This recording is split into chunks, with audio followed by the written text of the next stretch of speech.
السلام عليكم ورحمة الله وبركاته. الحمد لله نحمده ونستعينه ونستغفره ونعوذ بالله من شرور أنفسنا ومن سيئات أعمالنا. من يهده الله فلا مضل له ومن يضلله فلا هادي له. وأشهد أن لا إله إلا الله وحده لا شريك له. وأشهد أن سيدنا ونبينا ومولانا محمدا عبده ورسوله. أما بعد، أوصيكم عباد الله وإياي أولا بتقوى الله. فقد قال الله تعالى في القرآن العظيم والفرقان المجيد: أعوذ بالله من الشيطان الرجيم. بسم الله الرحمن الرحيم. فلنأتينك بسحر مثله فاجعل بيننا وبينك موعدا لا نخلفه نحن ولا أنت مكانا سوى. صدق الله مولانا العظيم. அன்புமிக்க அல்லாஹ்வின் நல்லடியார்களே, பெரியோர்களே, சகோதரர்களே, மகத்துவமிக்க மாதங்களில் ஒன்றாகிய முஹர்ரம் மாதத்திலே நாம் இருக்கின்றோம். முஹர்ரம் மாதத்தினுடைய 10ஆம் நாள் என்பது சிறப்பிற்குரிய ஒரு நாளாக இருக்கிறது. அந்த நாளிலே நோன்பு வைப்பதை அல்லாஹ் ஜல்ல ஷானஹு தஆலா இந்த உம்மத்தின் மீது சுன்னத்தாக நபி வழியாக நமக்கு ஆக்கி தந்திருக்கின்றார். நாம் மட்டுமல்ல, இதற்கு முன் சென்ற சமுதாயத்தவர்களும் முஹர்ரம் மாதத்தினுடைய 10வது நாளிலே நோன்பு நோக்கக்கூடியவர்களாக இருந்திருக்கின்றார்கள். ஹஜ்ரத் நபி மூசா அலைஹிஸ்ஸலாம் அவர்களும் அவர்களுடைய சமூகத்தார்களும் கொடுங்கோலனாகிய ஃபிரௌனிடத்திலிருந்து பாதுகாக்கப்பட்டு ஃபிரௌனும் அவனுடைய படைப்பட்டாளங்களும் செங்கடலில் மூழ்கடிக்கப்பட்ட ஒரு நாள் தான் இந்த முஹர்ரம் மாதத்தினுடைய 10வது நாள். நபிகள் பெருமானார் ஸல்லல்லாஹு அலைஹி வஸல்லம் அவர்கள் மதீனாவிற்கு ஹிஜ்ரத் செய்து வந்த பொழுது சஹாபாக்களிடத்தில் முஹர்ரம் மாதம் 10வது நாளில் நோன்பு நோக்குமாறு புதிதாக முஸ்லீமாகிய சஹாபாக்களிடத்திலே சொன்னார்கள். அப்பொழுது மதீனாவினுடைய அன்சாரி சஹாபாக்கள் சொன்னார்கள்: யா ரசூலல்லாஹ், இதே நாளிலே, இந்த முஹர்ரம் 10வது நாளிலே மதீனாவில் வாழ்ந்து கொண்டிருக்கக்கூடிய யூதர்களும் யகூதிகளும் கிறிஸ்தவர்களும் நோன்பு நோக்கின்றார்கள். நாமும் அவர்களை போன்று இதே நாளில் நோன்பு நோக்கின்றோமே, இது சரியா என்பதாக சஹாபாக்கள் நபியவர்களிடத்திலே கேட்டார்கள். அப்பொழுது நபிகள் பெருமானார் ஸல்லல்லாஹு அலைஹி வஸல்லம் அவர்கள் இவர்கள் எதை முன்னிட்டு இந்நாளிலே நோன்பு நோக்கின்றார்கள் என்பதாக கேட்டார்கள். அப்பொழுது சஹாபாக்கள் சொன்னார்கள்: யா ரசூலல்லாஹ், இந்த நாளில்தான் ஹஜ்ரத் நபி மூசா அலைஹிஸ்ஸலாம் அவர்கள் செங்கடல் பிளக்கப்பட்டு அந்த செங்கடலிலே அல்லாஹு தஆலா அவர்களுக்கு பாதையை ஏற்படுத்தி கொடுத்தான்.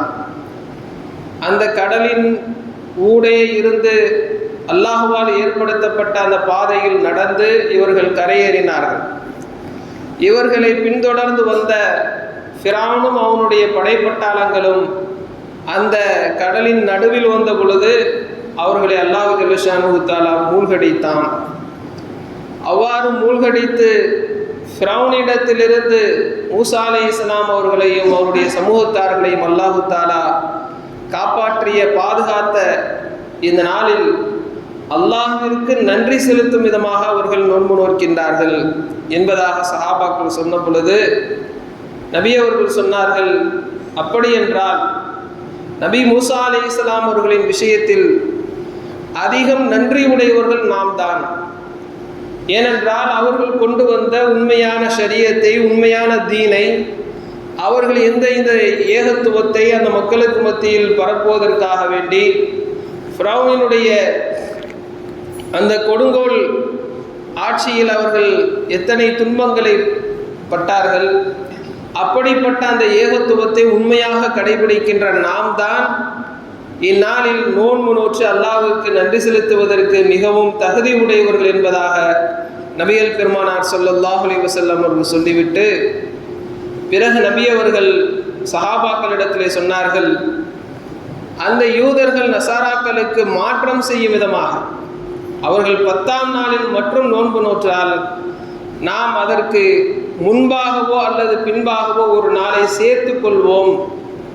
அடுத்த வருடம் நான் உயிரோடு இருப்பேனே என்று சொன்னால் இதுபோன்று செய்வேன் என்பதாக நபி அவர்கள் சஹாபாக்களிடத்திலே சொன்னார். அன்புமிக்க அல்லாஹ்வின் நல்லடியார்களே, அதன் அடிப்படையில் தான் அன்று தொட்டு இன்று வரை இந்த முஹர்ரம் மாதத்தினுடைய பிறை 9லும் பிறை 10ஆம் நாளிலும் ஆஷூரா என்று சொல்லப்படுகின்ற இந்த நோன்பை நாம் நோற்று வருகின்றோம். ஹஜ்ரத் நபி மூசா அலைஹிஸ்ஸலாம் அவர்களும் அவருடைய சமூகத்தார்களும் அல்லாஹ்வினால் பாதுகாத்த ஒரு நாள், அல்லாஹ்வினுடைய பேரருள் இந்த பூமியில் இறங்கிய நாள். எப்படிப்பட்ட ஒரு பேரருள்!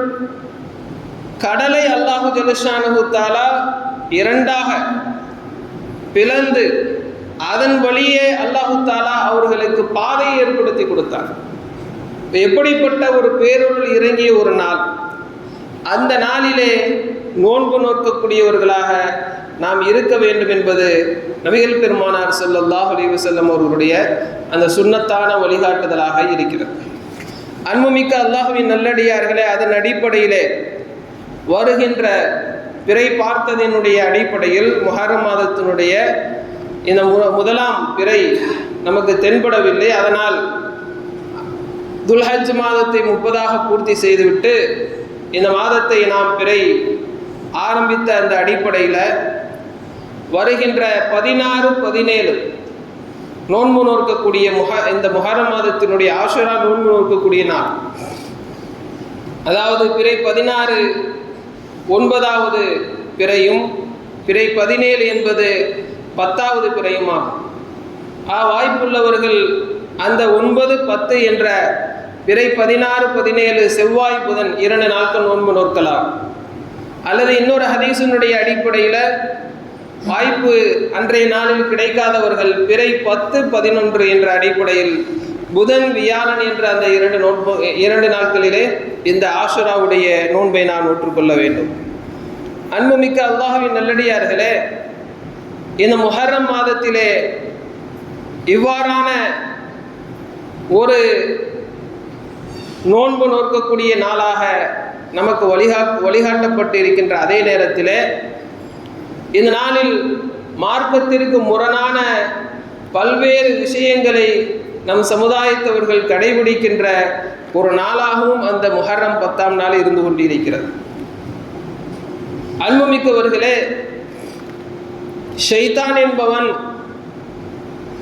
இந்த உம்மத்தே முஹம்மதியாவை வழிகெடுப்பது என்பது நேரடியாக குஃபரில் ஷிர்கில் கொண்டு போய் சேர்ப்பதல்ல. அப்படி ஒரு சில கூட்டத்தை அல்லாஹு தஆலா கொண்டு போய் சேர்ப்பான்.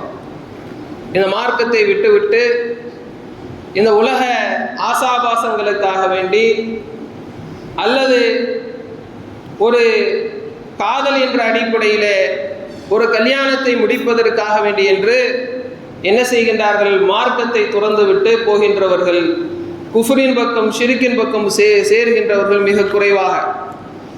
இவ்வாறான ஷைத்தானுடைய வழிகெடுத்தல் ஒரு புறம் இருந்தாலும் பெரும்பான்மையாக இந்த முஸ்லிம் சமுதாயத்தை ஷைத்தான் எவ்வாறு வழிகெடுக்கிறான் என்று சொன்னால், இந்த ஈமானிய நிலையில் இருந்து கொண்டே மார்க்கத்திற்கு முரணான, குஃபருக்கு இணையான, இணை வைப்பிற்கு இணையான காரியங்களை செய்ய வைக்கின்ற ஒரு வேலையைத்தான் ஷைத்தான் இந்த உம்மத்தே முஹம்மதியாவை நடைமுறைப்படுத்தி கொண்டிருக்கின்றார்.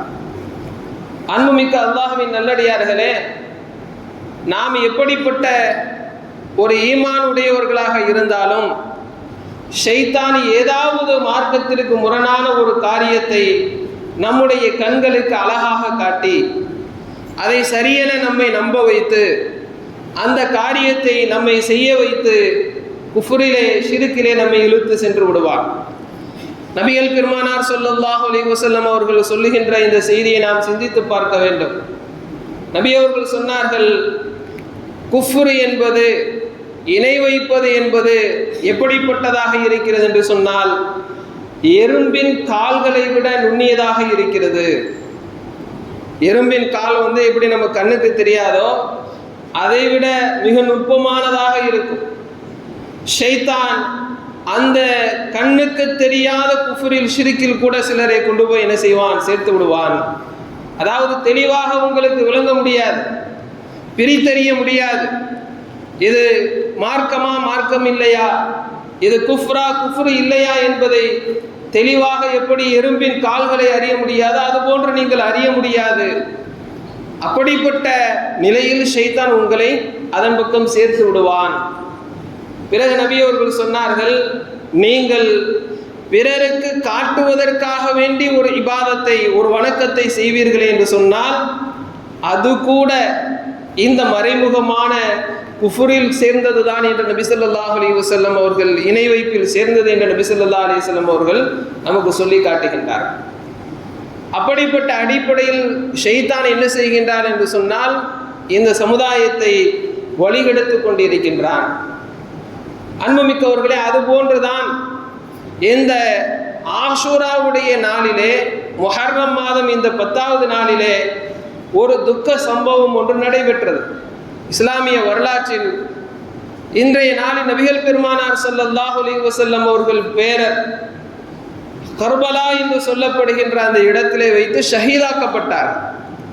ஹிலாஃபத்தை நிலைநாட்டுவதற்காக வேண்டி அவர்கள் கர்பலா என்ற அந்த இடத்திற்கு சென்ற பொழுது அங்கு அப்பொழுது ஆட்சி அதிகாரத்தை பிடித்திருந்தவர்களால் நபி அவர்களுடைய பேரப்பிள்ளை கொல்லப்பட்டார்கள். நபி அவர்களுடைய குடும்பத்தை சார்ந்த பலரும் ஷஹீதாக்கப்பட்டார்கள். நிறைய சஹாபாக்கள் அந்த போரிலே ஷஹீதாக்கப்பட்டார்கள். இந்த துக்க நிகழ்வை அடிப்படையாக கொண்டு அன்றைய நாளிலிருந்து இஸ்லாமியர்களிலே ஒரு பிரிவினர் என்ன செய்கின்றார்கள் என்று சொன்னால், நபி ஸல்லல்லாஹு அலைஹி வஸல்லம் அவர்களுடைய குடும்பத்தார், நபி அவருடைய பேரப்பிள்ளை, அவர்கள் இன்றைய நாளில் ஷஹீதாக்கப்பட்டார்கள் அல்லவா, அப்படி ஷஹீதாக்கப்பட்ட இந்த நாள் என்பது சாதாரணமான ஒன்றல்ல என்று ஒவ்வொரு வருடமும் இந்த முஹர்ரம் 10வது நாளை ஒரு துக்க நாளாக அவர்கள் அனுஷ்டித்துக் கொண்டிருக்கின்றார்கள். நம்ம இந்தியா முழுவதும், உலகம் முழுவதும் இருக்கக்கூடிய பல ஊர்களில் இது மாதிரி நிகழ்வுகளை பார்க்கலாம். இந்த முஹர்ரம் 10வது நாளிலே வெற்று மேனியோடு, அதாவது சட்டை அணியாமல், இந்த சிறிய சிறிய கத்திகளை என்ன செய்வார்கள், ஒரு சங்கிலியில் கட்டிக்கொண்டு தங்களுடைய முதுகிலும் மாரிலும் அடித்துக் கொள்வார், தங்களை காயப்படுத்திக் கொள்வார். சாட்டையினால் சவுக்கினால் தங்களை தாங்களே அடித்து கொண்டு ஊர்வலமாக செல்வார்கள். இப்படியான இந்த ஊர்வலங்கள் இருக்கிறதே, தங்களை தாங்களே காயப்படுத்திக் கொள்வது, அதே மாதிரி அன்றைய நாளில் ஒப்பாரி வைத்து அழுபவர்களாக இருப்பார்கள். நபி அவர்களுடைய குடும்பத்தில் கொல்லப்பட்ட ஹுசைன் ரலியல்லாஹு அன்ஹு அவர்களை நினைத்து என்ன செய்வார்கள், ஒப்பாரி வைத்து அழக்கூடியவர்களாக இருப்பார்கள். அன்புமிக்க அல்லாஹ்வின் நல்லடியார்களே, நாம் சிந்தித்து பார்க்க வேண்டும். ஷைத்தான் நம்முடைய சமுதாயத்தில் ஒரு சிலருடைய கண்களுக்கு இத்தகைய செயல்களை அழகானதாக காட்டிவிட்டார். நபி அவருடைய குடும்பம், அவர்கள் கொல்லப்பட்டார்களே, நபியவருடைய பேரப்பிள்ளை கொல்லப்பட்டு விட்டார்களே, அது சாதாரணமான ஒன்றா?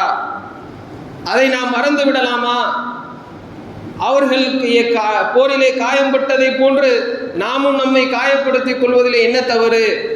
அன்றைய நாளில் தீ மிதிப்பது போன்ற காரியங்களை செய்வார்கள். ஏனென்றால் அன்று அந்த கர்பலா என்ற இடத்திலே வெயிலே, அதாவது நிழலே இல்லாத அந்த பாலைவன பூமியிலே, சுடு மணலிலே அவர்கள் நின்று கொண்டிருந்தார். அவ்வாறு அவர்கள் எவ்வாறு அந்த சுடு மணலில் நின்று கொண்டிருந்தார்களோ அதுபோன்று நெருப்பு கங்குகளின் மீது நடந்து நாம் நம்முடைய நேசத்தை வெளிப்படுத்த வேண்டும் என்பதாக சொல்லிக் கொண்டிருக்கின்றார். ஷைத்தான் இத்தகைய எண்ணங்களை அவர்களுக்கு அழகானதாக காட்டிவிட்டார். அதன் அடிப்படையில் அன்று முதல் இன்று வரை இந்த முஹர்ரம் மாதத்தினுடைய இந்த 10வது நாளில் ஒரு கூட்டம் நோன்பு நோக்கக்கூடிய இந்த அமல்களில் ஈடுபட்டு கொண்டிருந்தால், இன்னொரு கூட்டம் என்னவென்று சொன்னால், இவ்வாறு ஒப்பாரி வைப்பது, தங்களை தாங்களே சாட்டையினாலும் கத்தியினாலும் சங்கிலியாலும் அடித்து கொண்டு தங்களை தாங்களே காயப்படுத்தி கொண்டு யா அலி, யா ஹசன், யா ஹுசைன், யா ஃபாத்திமா என்று அவர்கள் ஒப்பாரி வைத்து அழுது கொண்டு தீ மிதிப்பது, இது போன்ற இந்த காரியங்களை செய்து கொண்டிருக்கின்றார்கள். அன்புமிக்க அல்லாஹ்வின் நல்லடியார்களே, இது நமக்கு மார்க்கத்திலே நேரடியாக தடுக்கப்பட்ட செயல்களில் உள்ளதாக இருக்கிறது. உண்மையில் அன்றைய நாளில் கர்பலாவில் நிகழ்ந்த நிகழ்வு என்பது, அந்த போர்க்களம் என்பது ஒரு மிகப்பெரிய ஒரு இஸ்லாமிய வரலாற்றிலே ஒரு கவலைக்குரிய ஒன்றுதான். ஆனால் அப்படிப்பட்ட ஒரே ஒரு போர் மட்டும்தான் இஸ்லாமிய வரலாற்றில் நிகழ்ந்திருக்கின்றதா? அந்த போரில் மட்டும்தான் சஹாபாக்கள், நபியவருடைய குடும்பத்தார்கள் ஷஹீதாக்கப்பட்டு இருக்கின்றார்களா? இல்லை. நிறைய போர்க்களங்கள் நடந்தது. நிறைய போர்களில் சஹாபாக்களும் நபியவர்களுடைய குடும்பத்தார்களும் ஷஹீதாக்கப்பட்டு இருக்கின்றார்கள் என்று சொன்னால், இதை மட்டும் ஒரு சமுதாயம், ஒரு கூட்டம் தூக்கி பிடித்து கொண்டு இருப்பது என்பது ஷைத்தானுடைய சூழ்ச்சி என்பதை நாம் தெள்ள தெளிவாக விளங்கிக் கொள்ள முடியும். அன்புமிக்க அல்லாஹ்வின் நல்லடியார்களே, ஹஜ்ரத் உஸ்மான் ரலியல்லாஹு அன்ஹு அவர்களை எடுத்துக்கொள்ளுங்கள். எவ்வளவு பெரிய சஹாபி! நபி ஸல்லல்லாஹு அலைஹி வஸல்லம் அவர்களால் பல்வேறு சந்தர்ப்பங்களிலே போற்றி பாராட்டப்பட்ட ஒரு சஹாபி. அப்படிப்பட்ட ஹஜ்ரத் உஸ்மான் ரலியல்லாஹு அன்ஹு அவர்கள் நோன்பு நோற்றிருந்தார்கள். நோன்பு நோற்றிருந்த நிலையிலே குர்ஆன் ஷரீஃப் ஓதிக்கொண்டிருந்தார்கள். அந்த நிலையில் ஒரு கூட்டம் அவர்களை தாக்கி ஷஹீதாக ஆக்கியது. அவர்களுடைய இரத்தக்கரை படிந்த அந்த குர்ஆன் இன்று வரை பாதுகாக்கப்பட்டு வருகின்றது. ஹஜ்ரத் உஸ்மான் ரலியல்லாஹு அன்ஹு அவர்கள் இவ்வாறு கொல்லப்பட்டார்கள், ஷஹீதாக்கப்பட்டார்கள். ஹஜ்ரத் உமர் ரலியல்லாஹு அன்ஹு அவர்களை எடுத்துக்கொள்ளுங்கள். மஸ்ஜிது நபவியினுடைய மெஹராபிலேயே வைத்து அவர்கள் என்ன செய்தார்கள்? ஷஹீதாக்கப்பட்டார்கள். அதே போன்று அலி ரலியல்லாஹு அன்ஹு அவர்களும் ஷஹீதாக்கப்பட்டு இருக்கின்றார்கள். இப்படி இஸ்லாமிய வரலாற்றில் நாம் எடுத்து பார்ப்போமே என்று சொன்னால், அஜல்லு சஹாபி என்று சொல்லப்படக்கூடிய பெரும் பெரும் சஹாபிகள், அதே போல நபியினுடைய பல்வேறு குடும்பத்தில் உள்ளவர்கள் ஷஹீதாக்கப்பட்டிருக்கின்றார்கள். ஆனால் இந்த முஹர்ரம் மாதத்தினுடைய இந்த நாளில் மட்டும் நடந்த ஒரு நிகழ்வை ஒரு சமூகம் தூக்கி பிடித்து கொண்டு என்ன செய்கின்றார்கள்? அதை மட்டும் ஒரு துக்கமாக நினைத்து ஒவ்வொரு வருடமும் இவ்வாறான இந்த அனாச்சாரங்களிலே ஈடுபட்டு கொண்டிருக்கின்றார்கள். அன்புமிக்கவர்களே, இது நேரடியாக மார்க்கத்திலே தடுக்கப்பட்ட விஷயங்களாக இருக்கு. முதலாவது விஷயம், நபிகள் பெருமானார் ஸல்லல்லாஹு அலைஹி வஸல்லம் அவர்கள் ஒருவருடைய இறப்பிற்காக வேண்டி நீங்கள் 3 நாட்களுக்கு மேலாக துக்கம் அனுஷ்டிக்காதீர்கள். யார் இறந்து போயிட்டாலும் 3 நாளைக்கு மேலாக உங்களுடைய உள்ளத்தில் துக்கத்தை நீங்கள் வைத்திருக்காதீர்கள், துக்கம் அனுஷ்டிக்காதீர்கள். கணவனை இழந்து விட்ட பெண்ணை தவிர அந்த பெண்ணுக்கு அவ்வாறான துக்கம் இருப்பது இயல்பு. அதனால்தான் மார்க்கம் என்ன செய்கின்றது? அவர்களுக்கு 4 மாதம் 10 நாட்கள் இத்தா இருக்கின்ற அந்த அடிப்படையில் அந்த துக்கத்தை அனுஷ்டிக்கின்ற அந்த நடைமுறையை மார்க்கம் அவர்களுக்கு சொல்லியிருக்கு. அன்புமிக்கவர்களே, நபிகள் பெருமானார் ஸல்லல்லாஹு அலைஹி வஸல்லம் அவர்கள் அந்த ஹதீஸில் நேரடியாக நமக்கு சொல்லி காட்டுகின்றார்கள். எப்படி? இறந்தவருக்காக வேண்டி 3 நாட்களுக்கு மேலாக நீங்கள் துக்கம் அனுஷ்டிக்காதீர்கள் என்று. ஹஜ்ரத் அபூ சுஃபியான் ரலியல்லாஹு அன்ஹு அவர்கள் அவர்கள் மரணித்து விட்டார்கள். அவர்கள் மரணித்த செய்தி நபி ஸல்லல்லாஹு அலைஹி வஸல்லம் அவர்களுடைய மனைவியாக இருக்கக்கூடிய உம்மு ஹபீபா ரலியல்லாஹு அன்ஹா அவர்களுக்கு வருகின்றது. ஷாம் நாட்டில் வைத்து அவர்கள் இறந்து விட்டார்கள். இந்த செய்தி அவர்களுக்கு வந்தது. அப்போ உம்மு ஹபீபா ரலியல்லாஹு அன்ஹா அவர்கள் 3 நாட்கள் கடந்ததற்கு பிறகு மஞ்சள் நிற வாசனை பொருள், நம்ம அந்த மஞ்சள் பொடி என்று சொல்லுகின்றோமே, அது மாதிரி அந்த கஸ்தூரி மஞ்சள், அந்த மஞ்சளை எடுத்து அவர்கள் என்ன செய்தார்கள்? தங்களுடைய முகத்திலும் தங்களுடைய கைகளிலும் தங்களுடைய கால்களிலும் தேய்த்து கொண்டார். இது அன்றைய காலத்தில் ஒரு அலங்காரம். இன்னைக்கு கூட கிராமத்து பெண்கள் இப்படி மஞ்சள் பூசி அலங்காரம் செய்து கொள்வது ஒரு நடைமுறை. இவ்வாறு செய்துவிட்டு உம்மு ஹபீபா ரலியல்லாஹு அன்ஹா அவர்கள் சொன்னார்கள், என்னுடைய தந்தை மரணித்திருக்கின்றார், அப்படிப்பட்ட நேரத்தில் நான் என்னை அலங்கரித்துக் கொள்ளுகின்றேனே, இவளுடைய உள்ளத்தில் துக்கம் இல்லையோ, தந்தையின் பாசம் இல்லையோ என்பதாக நீங்கள் நினைக்கலாம். இவ்வாறு என்னை செய்ய தூண்டியது நபிகள் பெருமானார் ஸல்லல்லாஹு அலைஹி வஸல்லம் அவர்களுடைய ஒரு ஹதீஸ் தான். நபி அவர்கள் சொன்னார்கள், யாருக்காக வேண்டியும் யாருடைய மௌத்திற்காக வேண்டியும் நீங்கள் 3 நாட்களுக்கு மேல் துக்கம் அனுஷ்டிக்காதீர்கள் என்று நபி ஸல்லல்லாஹு அலைஹி வஸல்லம் அவர்கள் சொல்லி இருக்கின்றார்களே, அதுதான் என்னை இவ்வாறு செய்ய தூண்டியது. அபூ சுஃபியான் எவ்வளவு பெரிய சஹாபி, அவர்களுக்காக வேண்டி அவருடைய மகள் என்ன செஞ்சாங்க, 3 நாள் முடிஞ்சிருச்சு, இனிமேல் எங்களிடத்துல எந்த துக்கமும் இல்லை, நபி அவர்களுடைய ஹதீஸை நான் கடைபிடிக்கிறேன் என்பதை வெளிப்படுத்தும் விதமாக அவ்வாறு உம்மு ஹபீபா ரலியல்லாஹு அன்ஹா அவர்கள் தங்களுடைய உடல்ல நறுமணத்தை பூசி அதை வெளிப்படுத்தி காட்டினார். அன்புமிக்க அல்லாஹ்வின் நல்லடியார்களே, அதே மாதிரி அந்த முஹர்ரம் 10வது நாளிலே மாரிலும் முகத்திலும் அடித்து கொண்டு அழுகின்ற நிகழ்ச்சியும் நடைபெறும். நபிகள் பெருமானார் ஸல்லல்லாஹு அலைஹி வஸல்லம் அவர்கள் சொல்லுகின்றார்கள், ஒப்பாரி வைக்கக்கூடியவள் தன்னுடைய மௌத்திற்கு மரணத்திற்கு முன்னால் தௌபா செய்து கொள்ளட்டும்.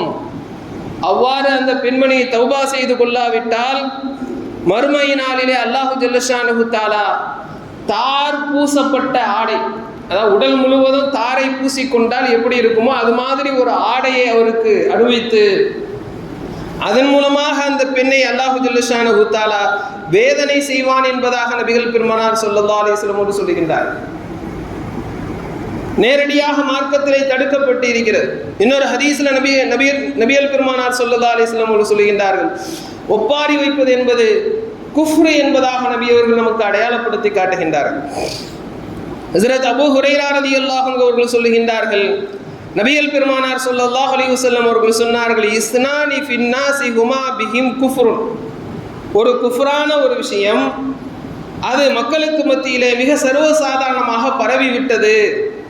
அந்த விஷயம் என்னவென்று சொன்னால், அத்தானு ஃபின் நஸபி, சண்டை என்று வந்துவிட்டால் தனக்கு எதிராளியை நசபை சொல்லி அவருடைய பரம்பரையை சொல்லி திட்டுவது.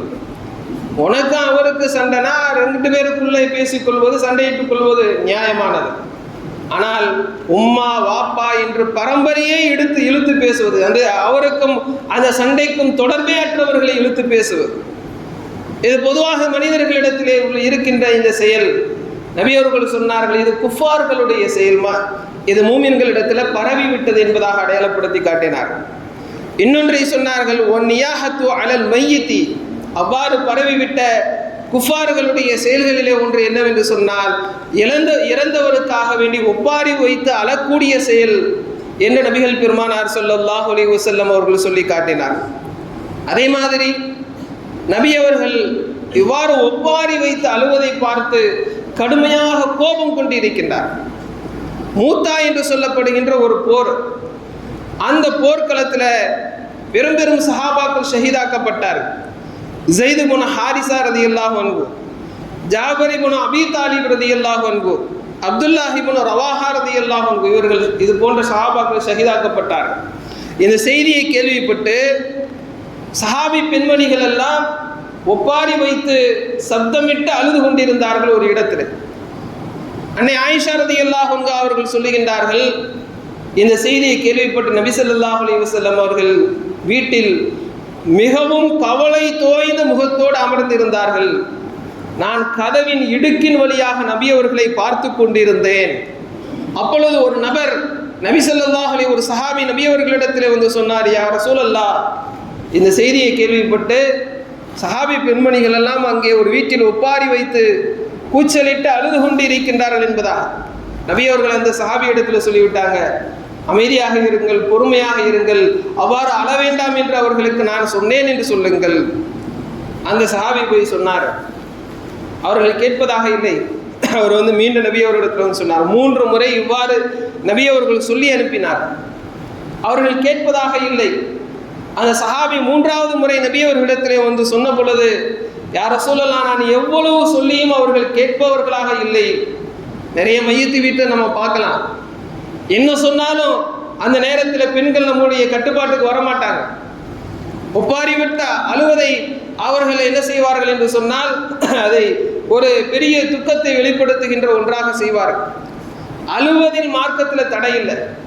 துக்கத்தின் காரணமாக கண்ணீர் விட்டு அழுவது இருக்கிறதே, அது மார்க்கத்தில் தடையல்ல. அது உண்மையில அது மனோதத்துவ ரீதியாக அது கவலையை தீர்க்கின்ற ஒன்றாக இருக்கும். அதை தெளிவுபடுத்தி நபி ஸல்லல்லாஹு அலைஹி வஸல்லம் அவர்கள் வேறொரு ஹதீஸ்ல சொல்றாங்க. அன்புமிக்க அல்லாஹ்வின் நல்லடியார்களே, அப்பொழுது நபிகள் பெருமானார் ஸல்லல்லாஹு அலைஹி வஸல்லம் அவர்கள் சொன்னார்கள், அவர்கள் சொல்வதை கேட்காவிட்டால் அவர்களுடைய வாயில் மண்ணை அள்ளி போடுங்கள் என்பதாக நபி அவர்கள் சொன்னார்கள். எப்படி நபி அவர்கள் இந்த உப்பாரி வைத்து அழுகின்றவர்களுடைய விஷயத்துல எப்படியாக நபி அவர்கள் தங்களுடைய கோபத்தை வெளிப்படுத்தி இருக்கின்றார்கள் என்பதை நாம் பார்க்க வேண்டும். அதே மாதிரி நபி ஸல்லல்லாஹு அலைஹி வஸல்லம் அவருடைய மகள் ஸைனப் ரலியல்லாஹு அன்ஹா அவர்கள் மௌத்தாகிவிட்ட அந்த செய்தியை கேள்விப்பட்டு சஹாபி பெண்கள் சப்தமிட்டு அழுதார். ஓ என்று அவர்களுடைய சப்தம் கூச்சலாக இருந்தது. அந்த நேரத்தில் உமர் ரலியல்லாஹு அன்ஹு அவர்கள் தங்களுடைய சாட்டையை எடுத்து சென்று அந்த பெண்மணிகளை அடித்து, நீங்கள் ஒப்பாரி வைத்து சப்தமிட்டு அழ வேண்டாம் என்பதாக அவர்களை என்ன செய்தார்கள், அடித்துக் கொண்டிருந்தார்கள். அந்த இடத்துல நபி அவர்கள் இருந்தாங்க. நபி ஸல்லல்லாஹு அலைஹி வஸல்லம் அவர்கள் சொன்னார்கள், மஹ்லன் யா உமர், உமரே நீங்கள் கொஞ்சம் பொறுமையாக இருங்கள் என்று சொல்லிவிட்டு அந்த பெண்களை பார்த்த நபி அவர்கள் சொன்ன செய்தியை நாம் பார்க்க வேண்டும். ஈயாக்குன்ன வ நஈக ஷைத்தான், ஷைத்தானை போன்ற கூச்சலிட்டு ஒப்பாரி வைத்து அழுகின்ற பெண்களே, உங்களை நான் எச்சரிக்கின்றேன். இன்னஹு, இந்த துக்கமாகிறது, மஹுமா கான மினல் ஐனி வ மினல் கல்பி, இந்த துக்கம் என்பது கண்ணிலிருந்தும் கல்பிலிருந்தும் உள்ளத்திலிருந்தும் வெளிப்படுமே என்று சொன்னால், ஃபமினல்லாஹி அஸ்ஸ வஜல், அது அல்லாஹ்வினுடைய புறத்திலிருந்து வரும். அது உண்மையாக உங்களுக்கு ஒரு ரிலாக்ஸை கொடுக்கும். அந்த துக்கத்திலிருந்து உங்களை வெளிக்கொண்டு வரும், அந்த கவலையிலிருந்து உங்களை வெளிக்கொண்டு வரும். அது அல்லாஹ்வினுடைய புறத்திலிருந்து உள்ளது. ஒமாக்கான மினல் எதி ஒமினல் லிசான், உங்களுடைய கரத்திலிருந்தும் உங்களுடைய நாவிலிருந்தும் அந்த துக்கம் வெளிப்படும் என்று சொன்னார். வாயில சொல்லி சொல்லி சொல்லி ஒப்பாரி வைத்து அழுவதாக, அல்லது தன்னுடைய கரத்தை கொண்டு மார்பிலும் முகத்திலும் அடித்து கொண்டு அழுவதாக இருக்குமே என்று சொன்னால் ஃபமின ஷைத்தான், அது ஷைத்தானுடைய புறத்தில் இருந்து இருக்கிறது என்பதாக நபிகள் பெருமானார் ஸல்லல்லாஹு அலைஹி வஸல்லம் அவர்கள் சொன்னார். அல்லாஹ்வினுடைய புறத்திலிருந்து வரக்கூடிய அந்த கண்ணீரும் கல்பிலிருந்து வெளிப்படுகின்ற அந்த துக்கமும் இருக்கிறதே, அது ரிலாக்ஸை கொடுக்கும். அந்த துக்கத்திலிருந்து நம்ம வெளிக்கொண்டு வரும். ஆனால் ஷைத்தானுடைய புறத்திலிருந்து இவ்வாறு ஏற்படுகின்றது இருக்கிறதே, அது மேலும் மேலும் நமக்கு என்ன செய்யும், கஷ்டத்தையும் துன்பத்தையும் கொடுக்கும் என்ற அடிப்படையில் நபிகள் பெருமானார் ஸல்லல்லாஹு அலைஹி வஸல்லம் அவர்கள் சொல்லி காட்டுகின்றார். அன்புமிக்கவர்களே, அந்த அடிப்படையில் இன்றைய அந்த முஹர்ரம் மாதத்தினுடைய 10வது நாளிலே இது போன்ற அடிப்படையில் அந்த துக்கம் அனுஷ்டிக்கப்படுகின்றது. ஒவ்வொரு வருடமும் 1000 வருடங்களுக்கு மேலாக அப்படியான இந்த நிகழ்வுகள் என்பது மார்க்கத்திலே முற்றிலுமாக தடுக்கப்பட்டு இருக்கிறது. அதோடு மட்டுமல்லாமல் நமது வீடுகளில் ஏற்படுகின்ற இது மாதிரி மௌத்துடைய ஹாலாத்துடைய அந்த சூழ்நிலையில் இது மாதிரியான நிலைகளை விட்டும் நம்முடைய குடும்ப பெண்களை நாம் பாதுகாக்க வேண்டும். அன்புமிக்க அல்லாஹ்வின் நல்லடியார்களே, இந்த முஹர்ரம் மாதத்தினுடைய 10வது நாளில் நாம் கடைபிடிக்க வேண்டிய மார்க்கம் நமக்கு வழிகாட்டி இருக்கக்கூடிய வழிமுறை என்னவென்று சொன்னால், பிறை 9 பிறை 10ஆம் நாளிலே நோன்பு நோக்க வேண்டும். அந்த நோன்பு எதற்காக வேண்டி நாம் நோக்கின்றோம் என்று சொன்னால், அது ஹஜ்ரத் நபி மூசா அலைஹிஸ்ஸலாம் அவர்கள் ஃபிரௌனிடத்திலிருந்து காப்பாற்றப்பட்டார்கள். மூசா அலைஹிஸ்ஸலாம் அவர்களும் அவருடைய சமூகத்தார்களும் பாதுகாக்கப்பட்டார்கள், காப்பாற்றப்பட்டார்கள். ஃபிரௌன் என்ற கொடுங்கோலன் அழிக்கப்பட்டான். அதற்காக வேண்டி அல்லாஹ்விற்கு நன்றி செலுத்தும் விதமாக அன்றைய நாளிலே நாம் நோன்பு நோக்கின்றோம். அன்புமிக்கவர்களே, வரக்கூடிய பிறை 16, 17 செவ்வாய் புதன் என்பது இந்த முஹர்ரம் மாதத்தில் ஆஷூராவுடைய நோன்பு நோக்கக்கூடிய நாளாக இருக்கிறது. அன்றைய நாளிலே அல்லாஹ்விற்கு நன்றி செலுத்தும் விதமாக நாம் நோன்பு நோற்போம். அதே நேரத்திலே அன்று மூசா அலைஹிஸ்ஸலாம் அவர்களுக்கு ஃபிரௌன் இருந்ததை போன்று நமக்கும் பல்வேறு வகையிலே பல ஃபிரௌன்கள் இருந்து கொண்டிருக்கின்றார். அவர்களிடத்திலிருந்தெல்லாம் அல்லாஹ் நம்மை பாதுகாக்க வேண்டும் என்ற அந்த நோக்கத்தின் நியத்தின் அடிப்படையிலே வரக்கூடிய இந்த செவ்வாய் புதன் ஆகிய நாட்களில்